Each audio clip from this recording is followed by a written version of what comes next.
i fuqishëm, po ndikon shumë, ka hyrë në çdo shtëpi. Dhe ju bëj thirrje gjithë besimtarëve, mos i parashikoni njëri tjetrin. Mos folni keq për vllain e juaj. Resulullah sallallahu alaihi wasallam ka thënë për gibetin është fjalë. La tadkhulul janna an-namam. S'ka me hin xhenet bordsi i fjalëve. Ai gibetxhia, pra ai që bën përgojim.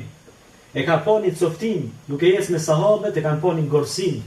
Edhe kanë thonë, si me thonë ai ngorsina me tonallojet e smunjeve në të. Ka thonë, a kishi hongër për asaj ngorsine? Jo, asnjë s'pranu. Tha kështu është për atë njeri i cili fol keq për vllain e tij, si të hajë nga kjo ngorsi. Edhe na, çuditërisht, një fenomen shumë i keq. Si dalin musliman, falet namazi sabahut, kur dihet se namazi sabahut ka shumë vlerë të madhe, saqë 2 rekate sunet janë vlefshme, saqë ka qije e tokë tëna ka thënë pejgamberi sallallahu alajhi wasallam.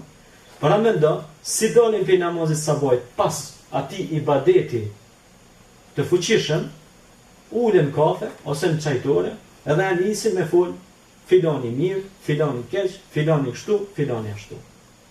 Nuk është ky Islam. Ti ato vepra tua të mira krejt po i shëmzon nxerrën, po ta zgjesohen ato vepra.